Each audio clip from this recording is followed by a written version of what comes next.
At first glance, you'd think that this vehicle is an absolute beast, a massive plow on the front, followed by a huge 155mm cannon. And the fact that you get all this down at Tier 7, man, it must be just the strongest Tier 7 out there.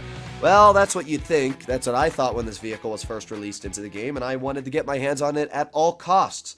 Unfortunately, that is far, very, very far from the truth when it comes to the Vindicator. I personally believe that this is the worst Tier 7 in the game. And in today's video, I'm going to be showcasing why it can actually do well. Yeah, while tanks may be bad at the game, you can still do, weirdly enough, well in them. But let's talk about why the Vindicator is such a bad tank. First of all, it has 2 degrees of gun depression. This is a tall vehicle. It's a box, and it has 2 degrees of gun depression. Yeah, you can see where that's a problem. The SU-152 and the Smasher aren't known for having a lot of gun depression, but they got 3 times the amount this vehicle carries.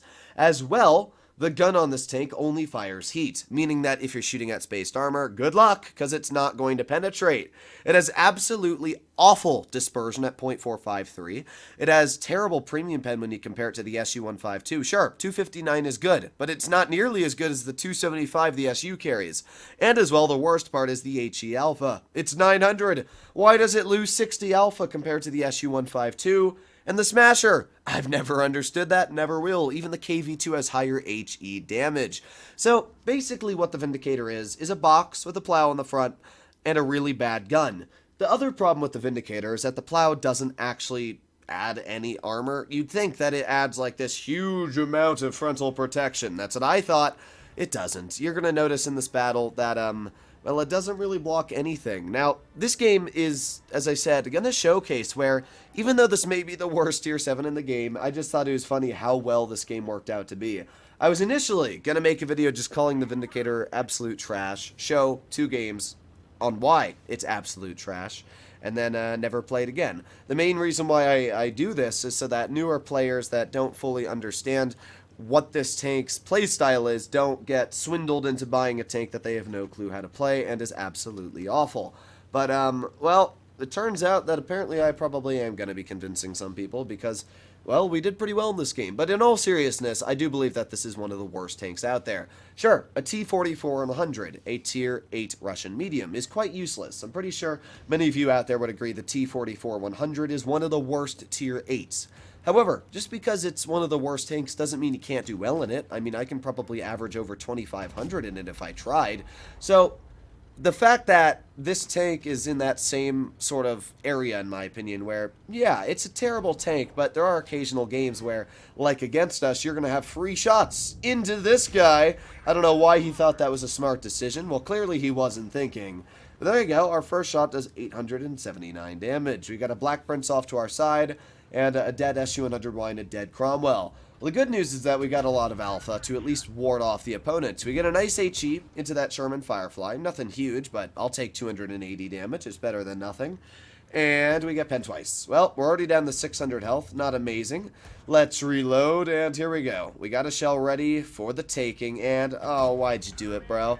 Well, there goes 843 hit points off you. If we were in the SU-152, you would have been dead.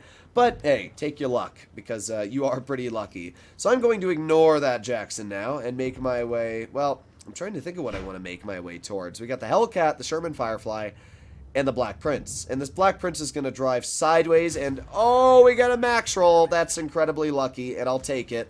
So we get a max roll. Now we're up to 2,800 damage dealt. And, oh, I don't want to be shot by a tank with 3,000 DPM, not at least non-stop.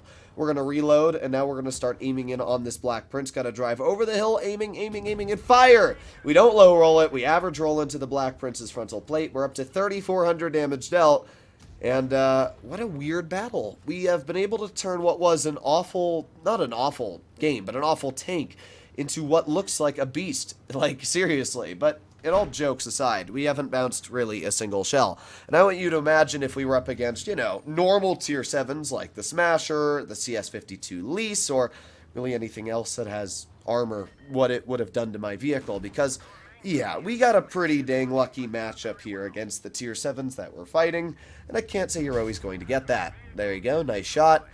And all that's left. In fact, yeah, this matchup was only 2 Tier 7s, a Black Prince and a Chiri. And you can imagine that's not the strongest of lineups the enemy team has. So we get a shell into the Sherman Firefly. He pens me again. You can see, again, the armor just doesn't really work on this vehicle. In total, we've blocked 500, and, well, not much of it was actually blocked. One of those shells was an awful shell on the side of my plow, as you can see. One of them probably hit my gun for how close it is to it, but as long as you just know where to shoot this vehicle, you're going to pen just about every dang time.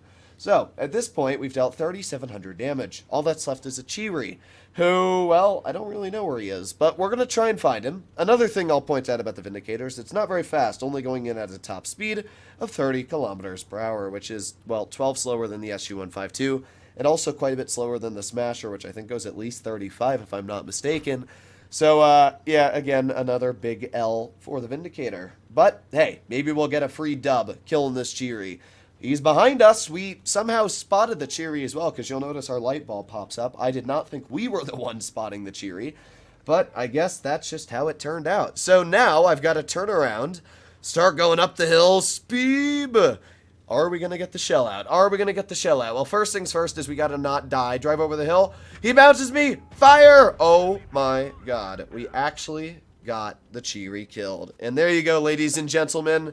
The worst tank, in my opinion. We somehow did 4,000 damage in, pulling out a mastery and actually enjoying this battle. The Vindicator is just such a weird vehicle. It really is. It's a tank you'd never expect greatness from. And it's a tank I never do expect greatness from. If I see a teammate using this tank, I usually expect them to die without dealing any damage. But that's just how the Vindicator is. Now, statistically, it is still one of the worst Tier 7s out there. Performs around the same as the AMX AC46 on relative win rate. And honestly, I'd rather drive the AMX AC because at least this vehicle carries a really solid gun. It's got 2,800 DPM, 202 millimeters of pen. It's got really good things going for it. The Vindicator really just doesn't. It just doesn't. Just drive an SU-152. It's free. Why would you spend money on a tank when you can buy a free one on the tech tree, you know? Either way, hopefully you enjoyed today's video. As always, if you'd like to see more like this, please consider smashing that subscribe button down below. And even a bigger question, what do you think is the worst tank in World of Tanks Blitz? I don't mean low tiers like tier 4 or 5. I mean like tier 6 and up. What do you think the worst tank in the game is? Because, as I said, to me, I think it's the Vindicator. I don't really think I can come up with a tier 8 just looking at first glance that is worse. I mean, the Turtle used to be pretty bad, but after Wargaming buffed it, it's not too bad. And as I say, the T-4400 is bad, but it's not like awful bad. You can still do okay in it. FCM is pretty bad, but again, it's not awful bad. You can do okay in it. Yeah, and tier 9, I don't think there's really any bad tier 9s in general. And tier 10, there's no bad tier 10s. So I just personally can't come up with another worse tank. But either way, I'll see you all in the next one. Bye-bye.